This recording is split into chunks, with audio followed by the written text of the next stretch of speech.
Hello everyone, कैसे हैं आप सब और क्या हाल समाचार हैं आपके। उम्मीद करता हूं ये जो फिनोविंग्स के चैनल पर डिफरेंट वीडियो की डिफरेंट फाइनेंशियल लर्निंग दे रहे हैं आपको पसंद आ रही होगी। और उसी क्रम में आज लेकर आए हैं गोल्ड को, क्योंकि गोल्ड क्या है, लगातार भाग रहा है। और आप जानते हो जो चीज लगातार भागने लगती है उसकी क्वेरी सबसे ज्यादा आती है।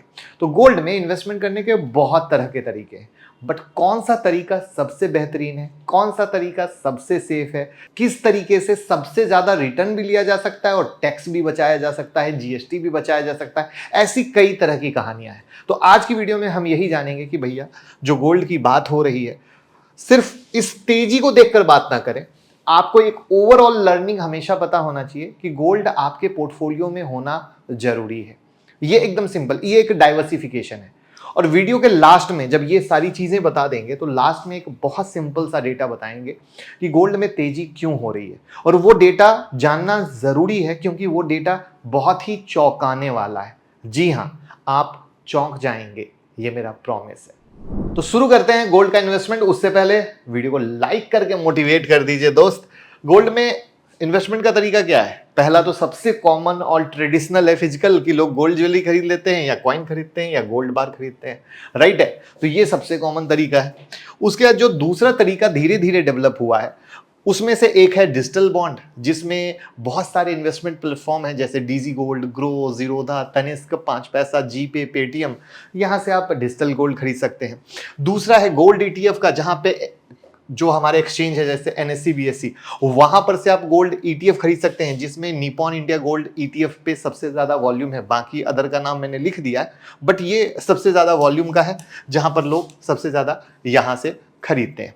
उसके बाद जो तीसरा तरीका है वो है गोल्ड म्यूचुअल फंड का, कि आप गोल्ड म्यूचुअल फंड में इन्वेस्ट कर सकते हैं, जहां पर SBI gold fund, axis gold fund जैसी कई सारी चीजें हैं। अगर म्यूचुअल फंड से रिलेटेड कोई भी जानकारी चाहिए तो गूगल फॉर्म में भर दीजिएगा, हमारी टीम आपको हेल्प कर देगी।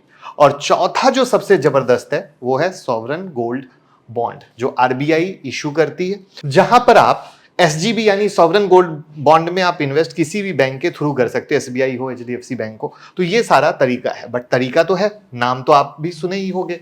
आपने किस तरीके से इन्वेस्ट किया है वो बताइए, जिससे कि जब हम लास्ट में समरी निकाले तो आपको पता चल सके आपका तरीका बेस्ट वाला है या ठीक ठाक वाला है, करेक्ट। तो आपके सामने एक क्विक कंपैरिजन हमने रखने की कोशिश की है, जहां पर अगर हम फिजिकल की बात करें तो यहां पर मोटा मोटा, चूंकि फिजिकल में हम ले रहे हैं तो मेकिंग है या जीएसटी है, इंश्योरेंस वाटेवर है, उन सब के नाम पर 10 से 20% का कहीं ना कहीं खर्चा आ जाता है। जब हम डिजिटल में लेते हैं तो 6% तक का खर्चा आता है, जिसमें जीएसटी प्लस स्प्रेड का भी खर्चा आता है। जब हम गोल्ड ईटीएफ यानी में ले रहे हैं एनएससी बीएससी के थ्रू, तो 0.5% से 1% का एक्सपेंस रेशियो के करीब आ रहा है। और गोल्ड म्यूचुअल फंड में ले रहे हैं तो ये भी मोटा मोटा 0.6 से 1.2% का एक्सपेंस रेशियो आ रहा है। और जब सॉवरन गोल्ड बॉन्ड में जाते हैं तो नो विजिबल एक्सपेंस। तो ये हुआ पहला गुड पॉइंट जिसपे हमने टिक मार दिया कि भैया ये इस तरीके से है। लॉक इन पीरियड कहीं नहीं है, लेकिन यहां पर लॉक इन पीरियड है, तो इसको क्या करोगे, इसको माइनस करते हैं और इसको प्लस करते हैं, करेक्ट। ये ज्यादा सही रहेगा, क्योंकि लॉक इन 5 साल आना कब किसको कैसे जरूरत पड़ जाए कौन जानता है। मैच्योरिटी देखते हैं तो भैया सब एकदम मस्त, कोई मैच्योरिटी जैसा चक्कर नहीं है। यहां पे 8 साल के बाद ही आप मैच्योर करा सकते हो, और 3 साल का एक्सटेंडेबल है, तो 8 3 11 की कहानी है, बट 3 साल से ज्यादा एक्सटेंड आपका नहीं हो सकता है। तो ये हमारा दूसरा माइनस या पहला माइनस जो पकड़ना चाहो, ये इस तरीके से है। अगर फिजिकल में हम देखते हैं तो चोरी होने का डर है, प्यूरिटी का इशू है, क्या ज्वेलर्स देंगे पता नहीं, और मैन्युफैक्चरिंग के दौरान कई तरह की कहानियां होती है। जब डिजिटल में जाते हो तो आज के डेट में अभी तक जो बहुत सारे डिजिटल प्लेटफॉर्म है, वहां पर जो रेगुलेटरी है जैसे आरबीआई है, सेबी है, ये अपने अपने डिपार्टमेंट को देखती है, बट यहां पर का डिपार्टमेंट में लैक ऑफ रेगुलेटरी ओवरसाइट है, जो एक बहुत मेजर कंसर्न का इशू आता है। ठीक है, यहां पर जब गोल्ड ईटीएफ में हम जा रहे हैं तो मार्केट रिलेटेड जो वोलेटिलिटी रिस्क आता है वो यहां पर है, वोलेटिलिटी रिस्क का। सेम गोल्ड म्यूचुअल फंड में जाएंगे तो वही कहानी है, वोलेटिलिटी रिस्क का। अब सॉवरन बॉन्ड की कहानी थोड़ी सी अलग है। थोड़ी सी अलग क्यों है? क्योंकि ये लॉक इन में पड़ा है। अब लॉक इन में पड़ा है तो आपको पैसा कब मिलेगा? आपको पैसा तभी मिलेगा जब ये मैच्योर हो रहा है। अब मैच्योर होते समय सोचो मार्केट में आ गई गिरावट, तब तो आप फंस गए। तो ये अगेन एक रिस्क ऑफ कैपिटल लॉस हो जाता है कि उस समय तो आप कुछ कर ही नहीं सकते हो। जबकि आप गोल्ड म्यूचुअल फंड में बैठे हो, भले ही मार्केट वोलाटाइल है, लेकिन किसी समय भी पैसा ऊपर है तो आप उस समय तो भैया पैसा कैश करा सकते हो ना। मान लो जैसे अभी हमने जब चार्ट दिखाया, मान लो आपका पहले से इन्वेस्टमेंट है, आपको ऊपर जा रहा है, मजा आ गया, आप एग्जिट कर गए। लेकिन सोचो अगर आपका सॉवरेन गोल्ड बॉन्ड में है और अभी आपको मजा आ गया, आपको अगर पैसा कैश कराना है तो आप तो लॉक इन में फंसे हो, आप नहीं कर सकते, राइट। तो आई होप फर्क समझ पा रहे होगे। अगर हम बेनिफिट में जाते हैं तो यहां पर कोई सरकारी रूल रेगुलेशन का चक्कर ही नहीं है, बट एक चक्कर जरूर है कि आप लिमिटेड ही खरीद सकते हो। ओवर लिमिट खरीद के ज्वेलरी या गोल्ड रखोगे तो वो ब्लैक मनी की तरह काउंट हो जाएगा। डिजिटल में जाते हो तो नो मेकिंग चार्ज है, no fear of cut, no making charge है और कोई चुराने का डर नहीं है। गोल्ड ईटीएफ में जाते हो तो सेम कहानी, कोई भी मेकिंग चार्ज नहीं है और कोई भी चुराने का डर नहीं है। Same story gold mutual fund की है और सेम स्टोरी सॉवरेन की है, बट यहां पर एक बहुत बेहतरीन बेनिफिट है, वो है नो जीएसटी, जो इसका बहुत ही पॉजिटिव पॉइंट आता है। तो यहां पर देखें तो नो विजिबल एक्सपेंस बहुत ही पॉजिटिव पॉइंट था। नो मेकिंग चार्ज वाले में नो जीएसटी, ये बहुत पॉजिटिव पॉइंट था। लेकिन कहीं ना कहीं लॉकिंग ने की इंपॉर्टेंट आता है। लॉकिंग वैसे दिक्कत वाली बात नहीं है, बट दिक्कत वाली बात यह आ जाती है कि जब ये मैच्योर हो रहा है, उस मैच्योरिटी के समय अगर मार्केट गिरा हुआ है तो डेफिनेट एक रिस्क जोन तो है ही है, इसको आप कहीं से इनकार नहीं कर सकते हो। अब हम टैक्स का कंपैरिजन करते हैं, short term capital gain, long term capital gain में। तो शॉर्ट टर्म वाले में 3 साल से कम पे होल्डिंग पीरियड पे टैक्स लगता है गोल्ड में, और लॉन्ग टर्म में 3 साल से ज्यादा में।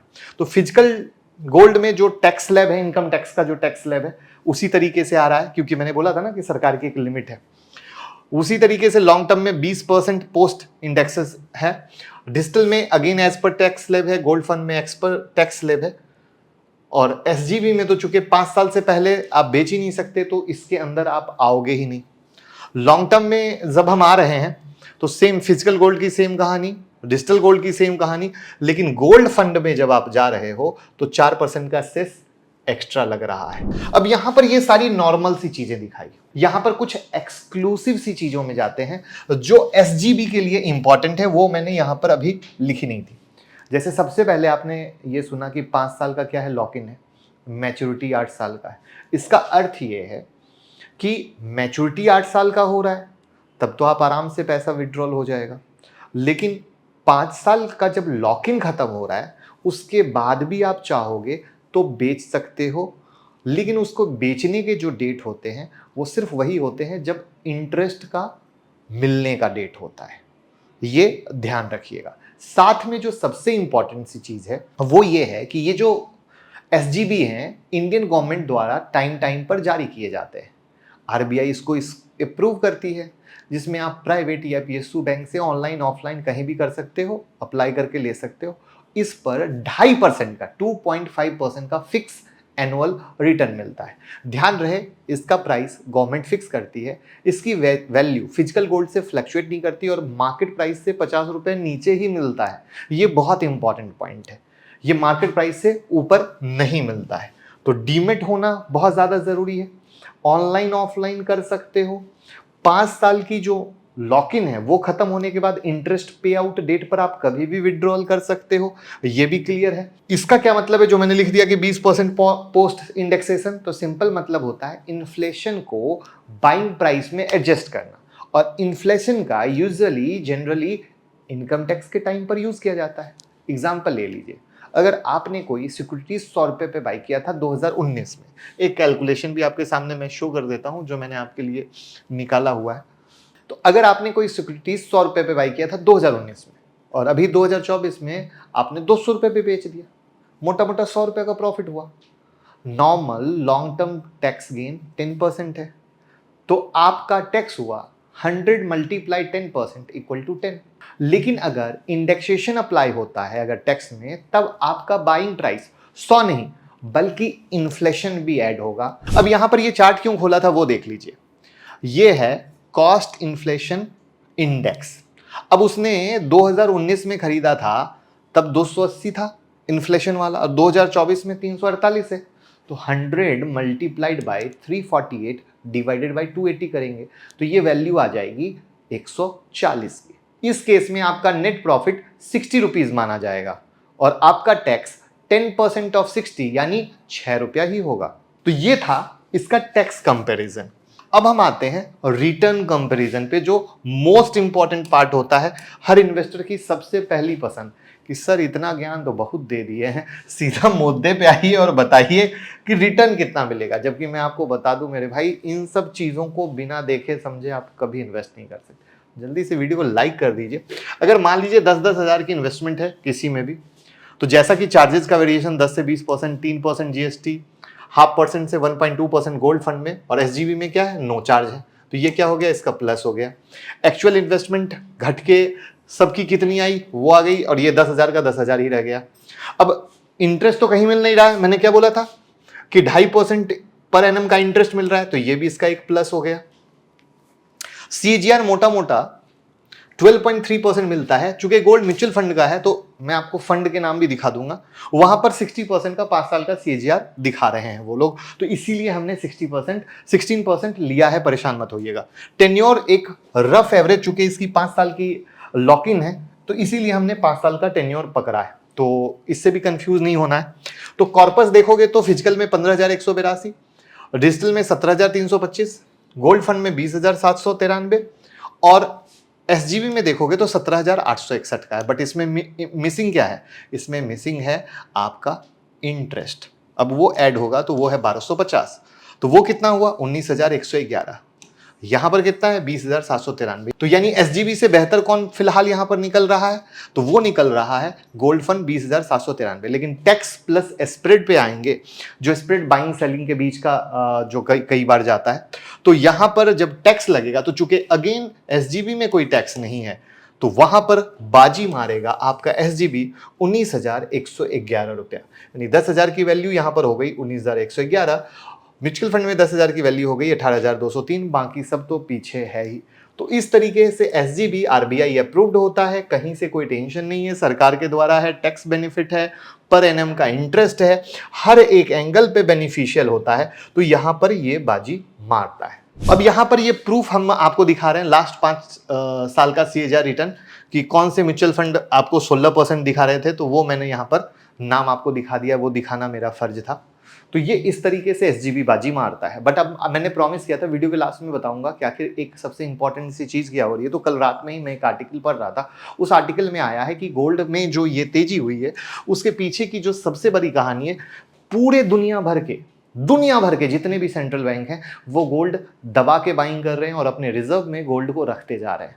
तो सवाल ये आता है कि क्या उनको कुछ आने वाले समय में अनसर्टेनिटी दिखती है, जो बार बार आ रहा है कि इकोनॉमी मजबूत नहीं है, कोविड के बाद से पैसा बहुत पंप हुआ है, बहुत बार अमेरिका के क्राइसिस की बात आती है, अमेरिका में डेट की कहानी आती है, तो क्या इन सब को देखते हुए चारों तरफ कहीं ना कहीं इंटरनली डर का माहौल है, जिससे हर देश की सेंट्रल गवर्नमेंट अपने खजाने में गोल्ड रख रही है? क्योंकि आपको पता है गोल्ड एक ऐसा एसेट है जहां पर बम फूट जाए, दुनिया मर जाए, तो भी सबसे सेफ और सिक्योर काउंट होता है, और वहां पर सबसे ज्यादा इन्वेस्टमेंट लोग उन हर कहानी में गोल्ड में करते हैं।